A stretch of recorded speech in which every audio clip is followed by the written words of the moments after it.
దేశవ్యాప్తంగా ఆసక్తి నెలకొన్న మహారాష్ట్ర జార్ఖండ్ అసెంబ్లీ ఎన్నికల పోలింగ్ ప్రారంభమైంది.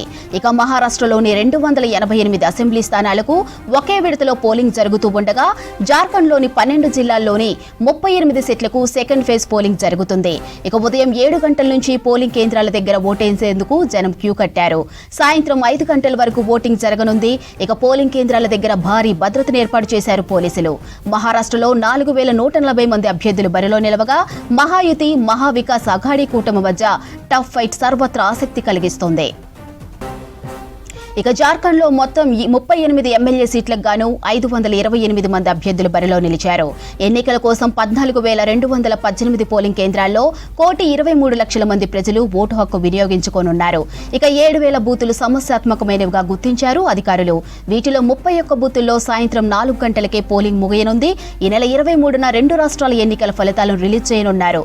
అటు దేశవ్యాప్తంగా పలు రాష్ట్రాల్లో బైపోల్స్ జరుగుతుంది. ఇక ఉత్తరప్రదేశ్లో 9 ఎమ్మెల్యే స్థానాలకు, పంజాబ్లో 4, ఉత్తరాఖండ్లోని కేదార్నాథ్ సహా పలు సీట్లకు ఓటింగ్ జరుగుతుంది. దేశవ్యాప్తంగా ఆసక్తి నెలకొన్న మహారాష్ట్ర జార్ఖండ్ అసెంబ్లీ ఎన్నికల పోలింగ్ ప్రారంభమైంది. మహారాష్ట్రలోని 288 అసెంబ్లీ స్థానాలకు ఒకే విడతలో పోలింగ్ జరుగుతూ ఉండగా జార్ఖండ్లోని 12 జిల్లాల్లోని 38 సీట్లకు సెకండ్ ఫేజ్ పోలింగ్ జరుగుతుంది. ఇక ఉదయం 7 గంటల నుంచి పోలింగ్ కేంద్రాల దగ్గర ఓటేసేందుకు జనం క్యూ కట్టారు. సాయంత్రం 5 గంటల వరకు ఓటింగ్ జరగనుంది. ఇక పోలింగ్ కేంద్రాల దగ్గర భారీ భద్రతను ఏర్పాటు చేశారు పోలీసులు. మహారాష్ట్రలో 4140 మంది అభ్యర్థులు బరిలో నిలవగా మహాయుతి మహావికాస్ అఘాడీ కూటమి మధ్య టఫ్ ఫైట్ సర్వత్రా ఆసక్తి కలిగిస్తుంది. అలాగే జార్ఖండ్ లో మొత్తం 38 ఎమ్మెల్యే సీట్లకు గాను 528 మంది అభ్యర్థులు బరిలో నిలిచారు. ఎన్నికల కోసం 14,218 పోలింగ్ కేంద్రాల్లో 1,23,00,000 మంది ప్రజలు ఓటు హక్కు వినియోగించుకోనున్నారు. ఇక 7,000 బూతులు సమస్యాత్మకమైనవిగా గుర్తించారు అధికారులు. వీటిలో 31 బూతుల్లో సాయంత్రం 4 గంటలకే పోలింగ్ ముగియనుంది. ఈ నెల 23న 2 రాష్ట్రాల ఎన్నికల ఫలితాలు రిలీజ్ చేయనున్నారు. అటు దేశవ్యాప్తంగా పలు రాష్ట్రాల్లో బైపోల్స్ జరుగుతుంది. ఇక ఉత్తరప్రదేశ్లో 9 ఎమ్మెల్యే స్థానాలకు, పంజాబ్లో 4, ఉత్తరాఖండ్లోని కేదార్నాథ్ సహా పలు సీట్లకు ఓటింగ్ జరుగుతుంది. ఇక మహారాష్ట్ర జార్ఖండ్ అసెంబ్లీ ఎన్నికల రోజు ఓట్లకు సందేశం ఇచ్చారు ప్రధాని మోదీ. 2 రాష్ట్రాల్లోని ఓటర్లు పూర్తి ఉత్సాహంతో ఓటేసి ప్రజాస్వామ్య పండుగలో భాగం కావాలని ట్వీట్ చేశారు. ముఖ్యంగా యువత, మహిళా ఓటర్లందరూ ఓటు వేసి ఓటింగ్లో సరికొత్త రికార్డులు సృష్టించాలన్నారు. అదేవిధంగా తొలిసారి ఓటెయ్యబోతున్న యువకులందరికీ ప్రత్యేకంగా అభినందనలు తెలియజేస్తున్నారని తెలిపారు ప్రధాని మోదీ.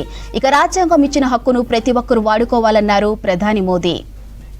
ప్రపంచంలోని అతిపెద్ద ప్రజాస్వామ్య దేశం భారత్ అన్నారు మహారాష్ట్ర గవర్నర్ సిపి రాధాకృష్ణన్. రాజ్యాంగం పౌరులకిచ్చిన ఓటు హక్కును ప్రతి ఒక్కరూ వినియోగించుకోవాలన్నారు. ఇక మహారాష్ట్ర ముంబై రాజ్భవన్లోని పోలింగ్ బూత్లో ఓటేశారు governor CP Radhakrishnan.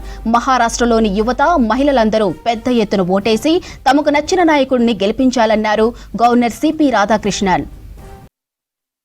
My appeal to all the youngsters and the elders and the women, they all should come and vote.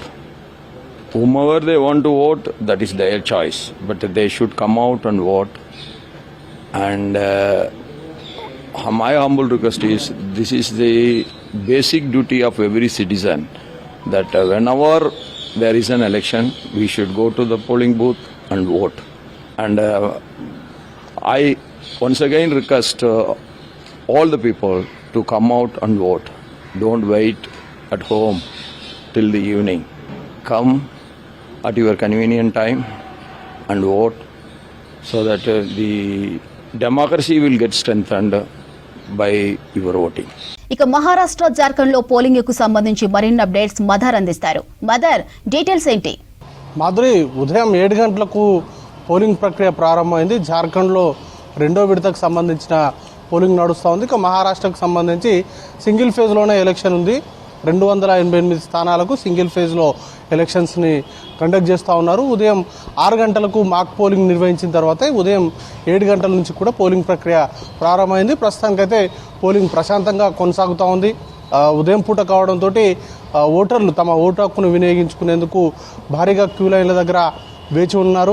వారందరూ కూడా తమ ఓటు హక్కును వినియోగించుకునేందుకు ఓటర్ స్లిప్ కావచ్చు, అలాగే ఎన్నికల సంఘం గుర్తించినటువంటి 16 రకాల గుర్తింపు కార్డులను తీసుకొని 16 రకాల్లో ఏదో ఒక గుర్తింపు కార్డును తీసుకొని ఓటు వేసేటువంటి అవకాశం ఉంటుంది. కాబట్టి వారందరూ కూడా సంబంధిత పత్రాలను తీసుకుని అందరూ కూడా ఓటర్లందరూ కూడా వెయిట్ చూస్తున్నటువంటి సిచ్యువేషన్ ఉంది.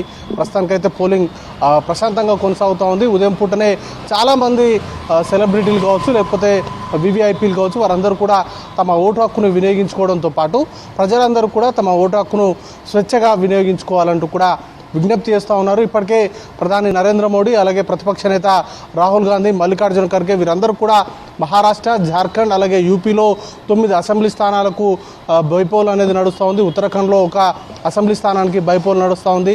మహారాష్ట్రకు సంబంధించి ఒక లోక్సభ స్థానానికి బైపోల్ నడుస్తూ ఉంది. వీరందరినీ కూడా అక్కడ ఉన్నటువంటి ఓటర్లందరినీ కూడా ఓటు హక్కు వినియోగించుకోవాలంటూ కూడా విజ్ఞప్తి చేస్తూ ఉన్నారు. ఇప్పటికే అజిత్ పవార్ కావచ్చు, లేకపోతే సుప్రియా సూలే, యుగేంద్ర సూలే ఇట్లాంటి వీరందరూ కూడా ఓటు హక్కు వీరందరూ కూడా ఓటు హక్కు వినియోగించుకుంటున్నారు. మహారాష్ట్రకు సంబంధించినటువంటి ఎన్నికలపైనే యావత్ దేశం అంతా కూడా చాలా ఆసక్తిగా ఎదురు చూస్తూ ఉంది. మహారాష్ట్ర ప్రజల తీర్పు ఎవరికి అనుకూలంగా ఉండబోతుంది అనే దానిపైన ఇంట్రెస్టింగ్ చర్చ నడుస్తూ ఉంది. 2019 ఎన్నికల సంబంధించినటువంటి ఫలితాలు పునరావృతమవుతాయా, లేకపోతే ఈసారి ఎలాంటి ఫలితాలు ఇవ్వబోతున్నారనే దానిపైన చాలా ఇంట్రెస్టింగ్గా అయితే ఉంది. ఎందుకంటే గత ఎన్నికల్లో ఎప్పుడూ లేనటువంటి విధంగా ఈసారి 2 కీలకమైనటువంటి పార్టీలు, మహారాష్ట్రలో అత్యంత ప్రాబల్యం ఉన్నటువంటి పార్టీలుగా కాంగ్రెస్ పార్టీ, బీజేపీ పార్టీల తర్వాత అంత ప్రాబల్యం ఉన్నటువంటి పార్టీలు ఎన్సీపీ, శివసేన, ఈ 2 పార్టీలు కూడా 2గా చీలి ఇప్పుడు ఎన్నికలను ఫేస్ చేస్తున్నాయి. చీలిక వర్గాలకే పార్టీకి సంబంధించినటువంటి గుర్తులు వారికి వెళ్ళిపోవడము, మేజర్గా ఎవరైతే స్టేక్ ఉందని చెప్పుకుంటున్నారో వారికి కొత్త సింబల్స్ రావడము, ఇదంతా కూడా ఒక చర్చ అయితే నడుస్తూ ఉంది. ఎవరి వైపు మహారాష్ట్ర ప్రజలు ఉండబోతున్నారు అనే దానిపైన అజిత్ పవార్ వర్గం కావచ్చు, ఏక్నాథ్ షిండే వర్గాలు పర్ఫామ్ చేయబోతున్నాయా, లేకపోతే అజిత్ పవార్ వర్గము, ఉద్ధవ్ ఠాక్రే వర్గాలు ఎక్కువ పర్ఫామ్ చేయబోతున్నాయా అనే దానిపైన అందరూ ఆసక్తిగా ఎదురు చూస్తూ ఉన్నారు. ఈ 2 వర్గాలకు సంబంధించి గతంలో అంటే 2024 లోక్సభ ఎన్నికల ఫలితాలకు సంబంధించి కూడా దీంట్లో ఇంపాక్ట్ చూపెట్టబోతున్నాయా అనేటువంటి చర్చ కూడా నడుస్తూ ఉంది. ఇప్పటికే లోక్సభ ఎన్నికల్లో కాంగ్రెస్ పార్టీ, అలాగే శివసేన, ఉద్ధవ్ ఠాక్రే వర్గం కావచ్చు, లేకపోతే శరద్ పవార్ ఎన్సీపీ వర్గం కావచ్చు, చాలా ఎక్కువ సీట్లు అనేది కూడా సాధించింది. 2019 ఎన్నికలతో పోలిస్తే లోక్సభ ఎన్నికలకు వచ్చేసరికి ఈ 3 పార్టీలకు సంబంధించి మహావికాస్ అఘాడీకి సంబంధించినటువంటి ప్రాబల్యం పెరిగింది. వారికి సంబంధించినటువంటి పట్టు అనేది కూడా సాధించారు. దాన్ని ఈ అసెంబ్లీ ఎన్నికల్లో కొనసాగిస్తారా లేదా అనే దానిపైన కూడా చర్చ అనేది కూడా నడుస్తూ ఉన్నటువంటి నేపథ్యంలో ఈ ఎన్నికలకు సంబంధించి చాలా క్రూషియల్ 2 కూటములకు కూడా, ఎన్డీఏ కూటమికి అలాగే ఇండియా కూటమికి, 2 కూటములకు కూడా మహారాష్ట్ర ఎన్నికల ఫలితాలు అనేది చాలా క్రూషియల్ ఉండబోతున్నాయి. రానున్నటువంటి రోజుల్లో కీలక పరిణామాలు అనేది కూడా చోటు చేసుకునేటువంటి అవకాశం ఉంటుంది. ఇప్పటికే హర్యానాలో ఓటమి తర్వాత ఇండియా కూటమికి సంబంధించినటువంటి నేతలు అత్యంత ప్రతిష్టాత్మకంగా మహారాష్ట్రకు సంబంధించినటువంటి ఎన్నికలను తీసుకున్నారు. మేనిఫెస్టో దగ్గర నుంచి మొదలుపెట్టుకుంటే సీట్లకు సంబంధించినటువంటి కేటాయింపులు కావచ్చు, లేకపోతే అభ్యర్థుల ప్రకటన కావచ్చు, వీటన్నింటిపైన కూడా సీరియస్గా కసరత్తు అనేది కూడా చేశారు. ఎట్టి పరిస్థితుల్లో మహారాష్ట్రలో విజయం సాధించాలనేటువంటి లక్ష్యంతో పనిచేశారు. ప్రచారం కూడా అంతే చేశారు. ఇక ఎన్డీఏ కూటమి కూడా అంతే ప్రతిష్టాత్మకంగా తీసుకుంది. హర్యానా ఎన్నికల్లో ఇచ్చినటువంటి విజయాన్ని బూస్ట్గా తీసుకుంటూ ఇక్కడ కూడా ప్రచారాన్ని నిర్వహించారు. ముఖ్యంగా ఏక్ అయితే సేఫ్ అయ్యి అంటూ కావచ్చు, లేకపోతే బటాడెన్తో కటంగే అంటూ 2 నినాదాలతోటి కూడా బీజేపీ పార్టీ అక్కడ బలంగా పనిచేసింది. అలాగే ఆర్ఎస్ఎస్కు సంబంధించినటువంటి హెడ్ క్వార్టర్స్ అయినటువంటి మహారాష్ట్రకు సంబంధించినటువంటి ఎన్నికలు కావడంతో దానికి సంబంధించినటువంటి ఇంపాక్ట్ కూడా చాలా ఎక్కువగా ఉండేటువంటి అవకాశం ఉంది. నితిన్ గడ్కరీ లాంటి సొంత ప్లేస్ అది. కాబట్టి వీటన్నింటి పరిణామాలను దృష్టిలో ఉంచుకొని ఖచ్చితంగా మహారాష్ట్ర ప్రజల తీర్పు ఏ విధంగా ఉండబోతుంది అనే దానిపైన దేశ ప్రజలందరూ కూడా ఆసక్తిగా ఎదురు చూస్తున్నారు.